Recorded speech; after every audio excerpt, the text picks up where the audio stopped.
Alors maintenant, je vais passer à la commande du PBT et du Scratch. Alors en fait, je me suis aperçu que pour la commande du PBT, il y avait 4 positions sur le potentiomètre intéressantes. 4 positions qui étaient vraiment utilisables. Et pour le Scratch, 8 positions. Donc c'est-à-dire 4 valeurs de résistance pour le PBT et 8 valeurs de résistance pour le Scratch. Mais pour faire ça, je vais avoir besoin de résistances dont les valeurs sont très précises. Donc voir la vidéo sur la résistance de précision où j'indique comment réaliser ce genre de résistance. Donc on va passer au circuit. Alors je vais commencer par le circuit de visualisation. Donc je vais utiliser 3 compteurs 4017 dont la dernière sortie utilisable va être rebouclée sur la remise à zéro. Donc il y aura 4 positions avec la LED de visualisation pour le PBT U USB. 4 positions aussi pour PBT LSB avec la LED de visualisation et 8 positions pour le Scratch avec la LED de visualisation. Pareil avec toujours le même système, un 4017 rebouclé. Donc on va lancer la simulation. Au démarrage, il n'y a aucune LED qui est allumée puisque j'utilise pas la commande. Je vais envoyer une information. Voilà, PBTU, la LED s'allume. Donc là c'est première position, deuxième position, troisième position, quatrième position. Et à la 5e position, la LED va s'éteindre, indiquant que le cycle est fini. Voilà. Ça sera pareil pour le PBT LSB et le Scratch, il y aura 8 positions. Donc on démarre. Une, donc la LED s'allume. Donc première position. Deuxième. Troisième. Quatrième. Cinquième. Sixième. Septième, huitième, et à la 9e, la LED va s'éteindre, indiquant que le cycle est fini. Voilà. Maintenant, si je suis en position intermédiaire, par exemple ici, à la 2e position, et que je ne veux pas faire le cycle complet, je peux faire une remise à zéro directe. Voilà. Pareil pour le Scratch. Je vais me mettre dans la 4e position, donc 1, 2, 3, 4. Je ne veux pas aller jusqu'au bout du cycle, je veux remettre à 0 tout de suite.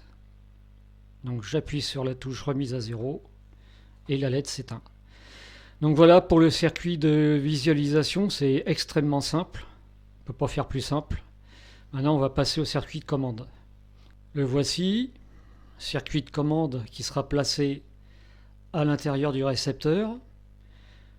Donc je pars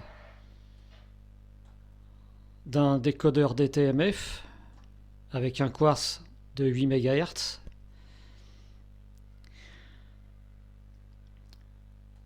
Chaque sortie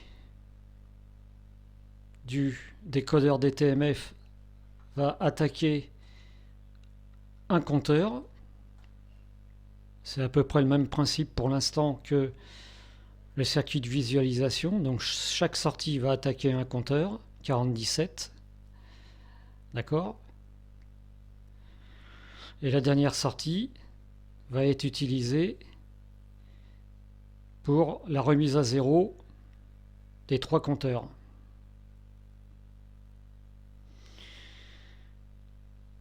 Chaque sortie du compteur va commander un commutateur 4066 pour le PBT USB, pareil pour le PBT LSB. Alors que là, comme il y a 8 positions, je vais utiliser 2 4066. Et chaque 4066 va commuter une résistance, ce qui va simuler en fait le potentiomètre du PBT. Et pareil pour le Scratch, ça va commuter 8 résistances et ça va simuler le potentiomètre du Scratch. Voilà, c'est pas plus compliqué que ça. Tout ça va être à l'intérieur du récepteur. Alors voilà comment ça se présente. PBT USB 4 positions, PBT LSB 4 positions, Scratch 8 positions et remise à 0. Donc 1, 2, 3, 4. Cinquième appui fermera le cycle et on reviendra sans PBT. D'accord? Là c'est pareil. 1, 2, 3, 4, 5, on revient sans PBT. Et là, 8 positions. 1, 2, 3, 4, 5, 6, 7, 8. 9e, on termine le cycle, on revient sans Scratch. Pour la remise à 0, si je ne veux pas faire le cycle complet, je peux revenir à 0. Et pour les PBT, c'est pareil. Voilà. Voilà le circuit. Avec le quartz de 8 mégas pour le DTMF. Et le reste, c'est les circuits de commande. Et j'ai fait en sorte que ça soit pliable pour l'adapter dans le boîtier de télécommande. Donc c'est pliable. Donc ça, c'est ce qui va aller dans le boîtier de télécommande. Maintenant, ce qui va aller dans le récepteur, c'est ce circuit-là qui va gérer le Scratch et les PBT. Ça va dans le récepteur. Et on reconnaît les résistances calibrées, celles qui sont en blanc.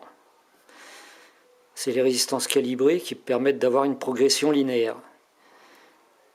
Là, on voit le quartz de 8 mégas et le décodeur DTMF. Donc ça, cette platine-là va aller dans le récepteur. Et ça va gérer les deux PBT plus le Scratch. Voilà.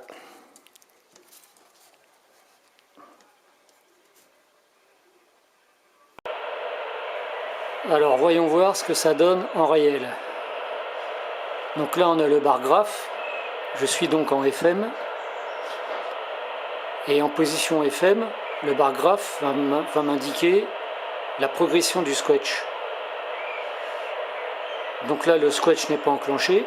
Je rappelle qu'il y a 8 positions. Donc je vais enclencher la première position. Voilà. Premier bar allumé. Deuxième bar. Donc ça, c'est la progression du Scratch. Troisième bar. Quatrième bar. Cinquième bar. Sixième bar. 7. 8. Et après, ça va revenir à sa position d'origine sans Scratch. Voilà. Quant à la remise à 0, donc je vais progresser. Voilà, je m'arrête là, je veux faire une remise à 0. Voilà, la remise à 0 peut être effectuée n'importe quand. Voilà. Maintenant, vous comprenez pourquoi j'ai été obligé de calibrer des résistances pour avoir cette progression bien linéaire. Maintenant, on va passer au PBT. Alors, pour le PBT, il n'y a pas d'indication de progression sur le récepteur. La seule indication de progression, c'est la LED qui se trouve sur la touche de télécommande. Et quand on écoute attentivement le son, on voit une différence. Donc, je vais augmenter le volume et je vais enclencher le PBT USB. Donc, 4 positions.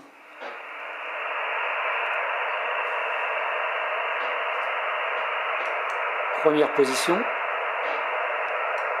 2, 3, 4, et la position 5 va revenir à 0, c'est-à-dire sans PBT. Et là, on entend bien la différence. Voilà. Donc, si je le renclenche, là, je suis à la position 3. Pareil que le Scratch, si je veux faire une remise à 0, ça revient en position d'origine. Voilà. Pour le PBT LSB, c'est la même chose. Donc ça fonctionne.